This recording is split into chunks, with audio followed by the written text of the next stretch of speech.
नमस्ते दोस्तों, स्वागत है आपका आज की वीडियो में। आज एक ऐसे टॉपिक के बारे में बात करेंगे जो काफ़ी हम विवादास्पद मानते हैं और जिसके बारे में बात करने से हर कोई बचना चाहता है। जी हाँ, आज बात करेंगे इंडियन मेंटल हेल्थ की।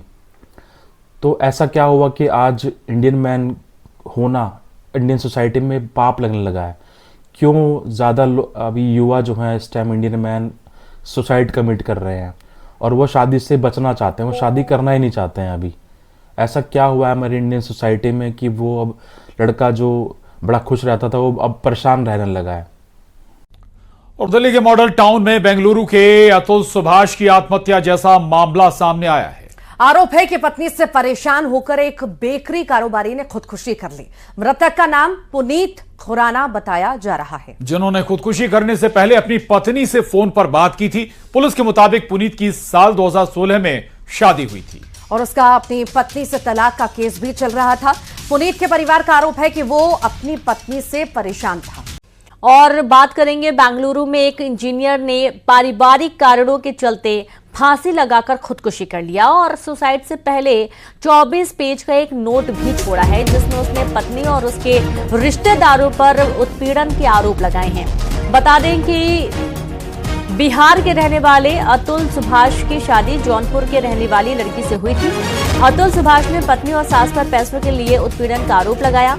अतुल के मानसिक पीड़ा का अंदाजा इस बात से लगाया जा सकता है कि मरने से पहले उन्होंने 1.5 घंटे का एक वीडियो बनाया और 24 पन्नों का सुसाइड नोट भी लिखा। और day by day Indian man की मेंटल हेल्थ खराब होती जा रही है। क्यों? अब वो शादी के नाम से घबराने लगा है, डरने लगा है। इसके बारे में आज हम बात करेंगे और जानेंगे कि इसके पीछे क्या कारण है और क्यों ऐसा हो रहा है, और कुछ सॉल्यूशंस के बारे में भी बात करेंगे, तो बने रहिएगा।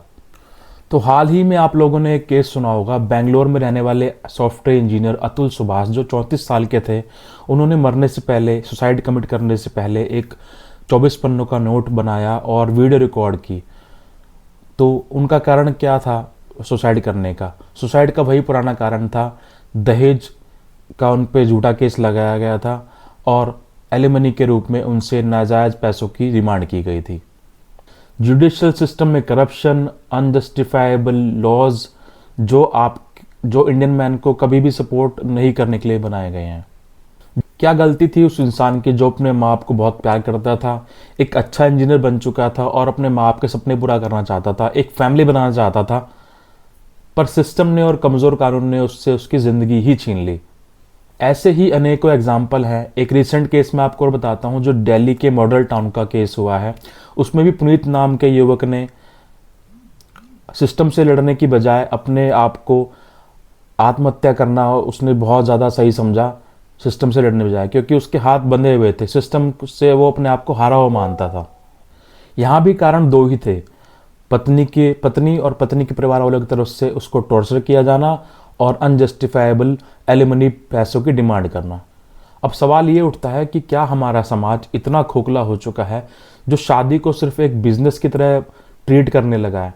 अगर हम अपने पेरेंट्स की जनरेशन्स को देखें तो उन्होंने एक ही इंसान के साथ अपनी पूरी ज़िंदगी निकाल दी है, पर आज वो कल्चर ख़त्म होने की कगार पर है।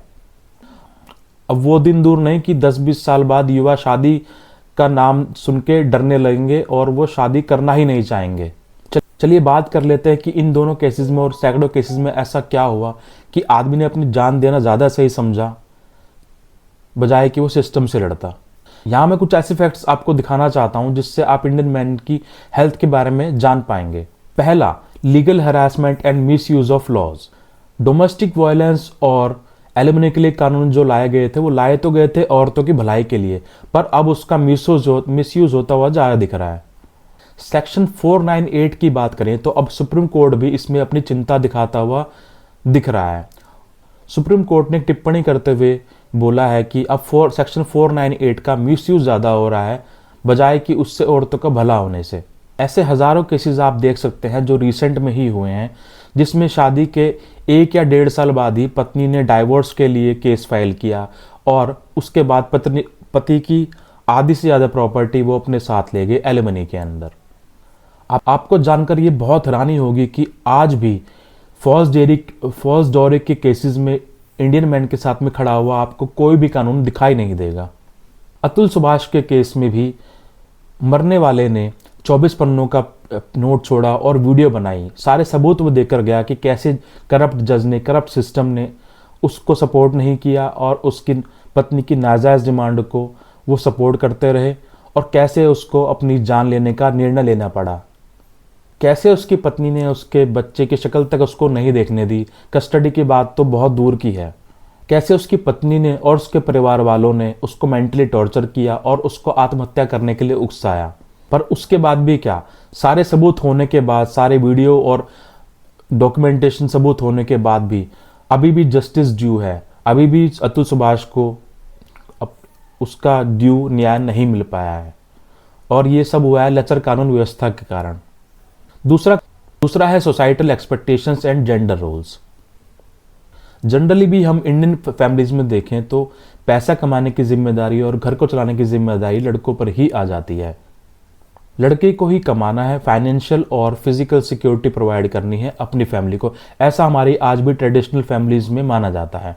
लड़के हमेशा एक्सपेक्टेशंस के बोझ तले दबे रहते हैं और जब वो एक्सपेक्टेशंस को मीट नहीं कर पाते हैं तो वो डिप्रेशन में चले जाते हैं। ये इसका एक बहुत बड़ा कारण है जिससे कि देश में आत्महत्याएं बढ़ रही हैं। तीसरा है लैक ऑफ सपोर्ट सिस्टम्स। हमें बचपन से ही लड़कों को ये सिखाया जाता है कि तुम्हें बी ए मैन, तुम्हें कभी भी सॉफ्ट नहीं होना है, अपने इमोशंस को कभी भी जाहिर नहीं करना है। जैसे कि लड़कियां ज़्यादातर रो कर या अपनी मम्मी से बात कर लेती हैं या अपने फ्रेंड से बात कर लेती हैं, लड़के हमेशा ऐसा नहीं करते हैं। कभी भी आपने देखा होगा ग्रुप में लड़के मिलते हैं, उनके पास कुछ भी टेंशन होगी, कितनी भी दिमाग में परेशानियां चल रही होंगी, अपने दोस्त के साथ कभी शेयर नहीं करेंगे। उनका सिर्फ एक फंडा होता है कि हमें टाइम अच्छा बिताना है, चिल करना है, दारू पीनी है, घूमने जाना है। पर वो असली चीज़ें, अपनी प्रॉब्लम कभी भी किसी के साथ शेयर नहीं करते हैं। चाहे वो उसके दोस्त हों, उसकी फैमिली, परिवार हो, कोई भी हो, वो किसी के साथ अपनी प्रॉब्लम शेयर नहीं कर पाते हैं। बचपन से ही आपने सुना होगा कि अबे लड़की है क्या, लड़की की तरह क्यों रो रहा है, बी ए मैन। बस यहीं से शुरुआत होती है अकेलेपन और डिप्रेशन की। वो लड़का जो हंसता खेलता हुआ चीज़ें करता था, अब वो डिप्रेशन की तरफ जा रहा है और परेशानी से घिर चुका है। बात करें अतुल सुभाष केस की तो उसकी पत्नी ने एलिमनी के अंदर 3 करोड़ रुपए की डिमांड की थी। आप खुद ही सोचिए, जो एक आदमी 50, 60, 70, 80 हज़ार रुपये पर मंथ कमाने वाला आदमी 3 करोड़ रुपए का अरेंजमेंट कहां से करेगा। मॉडल टाउन के पुरोहित की बात करें तो भी दोनों पति पत्नी ने बिजनेस साथ में स्टार्ट किया था, पर लास्ट में क्या हुआ, बात खत्म हुई पैसे के लेन देन पर आकर। ये तेरा पैसा, ये मेरा पैसा, और इसी सब विवाद के अंदर उसकी पत्नी और उसके परिवार वालों ने उस लड़के को इतना टॉर्चर किया, उसको आत्महत्या के लिए उकसाया, उसको बोला कि तू नामर्द है, तू मर्द ही नहीं है, तू अगर सच्चा मर्द है तो मर के दिखा। ये आप उसकी रिकॉर्डिंग में सुन सकते हैं। आपने किसी ना किसी न्यूज़ चैनल के अंदर ये रिकॉर्डिंग और उनकी बातचीत उसकी सुनी ही होगी। उसमें अगर आप ध्यान से सुनेंगे तो ये सारी बातें आपको उसमें क्लियर हो जाएंगी। इसी तरीके से सालों साल ये केस में तारीखें मिलती रहती हैं और जस्टिस आपको नहीं मिलता है। वो सनी देओल का एक फेमस डायलॉग है ना, यहाँ पर तारीख पे तारीख मिलती है पर इंसाफ नहीं मिलता। वो भी इन दोनों केसों में होता दिख रहा है। अभी कल या परसों अगर आप देखेंगे तो अतुल सुभाष केस में उसकी पत्नी और उसके परिवार वालों को जमानत ऑलरेडी मिल चुकी है। तो हमें ऐसा क्या करना होगा कि हम इक्वल राइट्स को सच में जस्टिफाई कर पाएं। अगर हमें अपने देश को सच में महान बनाना है तो हमें इक्वल राइट्स के लिए लड़ाई करनी पड़ेगी, बात करनी पड़ेगी और चीज़ें हमें बहुत लेवल पर ठीक करनी पड़ेगी। आइए उनके बारे में बात कर लेते हैं। पहला हमें जो काम करना है वो है लीगल रिफॉर्म्स। हमें India as a country legal reforms की बहुत ज़्यादा ज़रूरत है। ऐसा ना हो कि हमेशा जेंडर वाइज रूल्स बनाए जाएं, लॉज बनाए जाएं, जिसमें एक जेंडर को बहुत ज़्यादा फेवरिज्म मिले और दूसरे जेंडर के बारे में बात ही ना की जाए।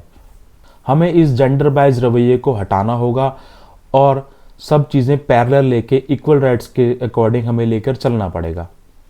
ऐसे लॉज और कानून लाने होंगे जो दोनों को समान अधिकार देते हैं और जो हमारे सिस्टम को अच्छा बनाने में हमारी मदद कर सकते हैं।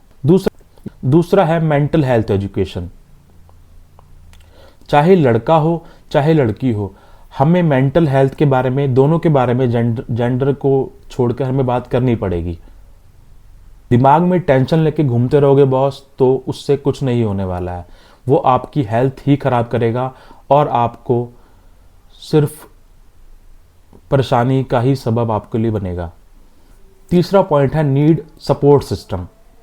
आज हमें एक ऐसे सिस्टम की ज़रूरत है जहां पर काउंसलिंग सेंटर्स ओपन किए जाएं, जहां पर चाहे वो लड़का हो, लड़की हो, बुजुर्ग लोग हों, वो अपनी परेशानियां किसी के साथ शेयर कर सकें, उनसे सलाह मांग सकें, जो उनको एक अच्छी ज़िंदगी जीने में मदद कर सकें बिना किसी डर के।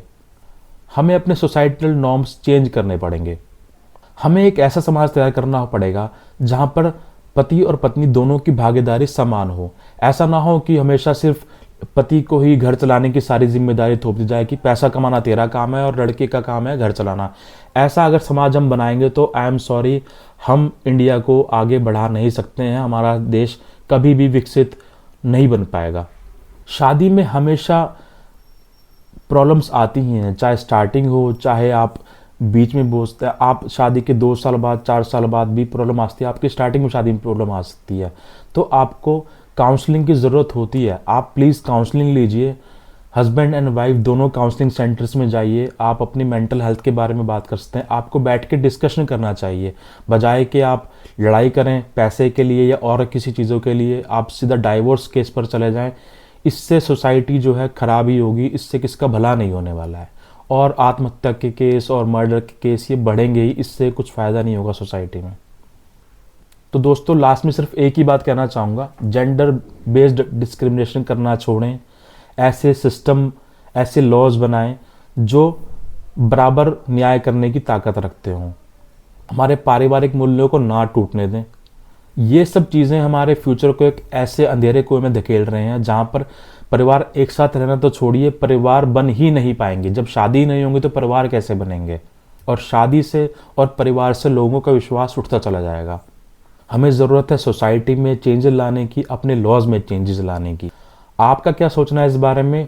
प्लीज़ कमेंट करके ज़रूर बताइएगा। और आपको वीडियो अच्छी लगी हो तो प्लीज़ इसको लाइक करें, ज़्यादा से ज़्यादा लोगों के साथ शेयर करें और प्लीज़ चैनल को सब्सक्राइब करना कभी ना भूलें। तो दोस्तों मिलेंगे एक नई वीडियो में। Thank you so much for watching. Have a great day ahead. Bye.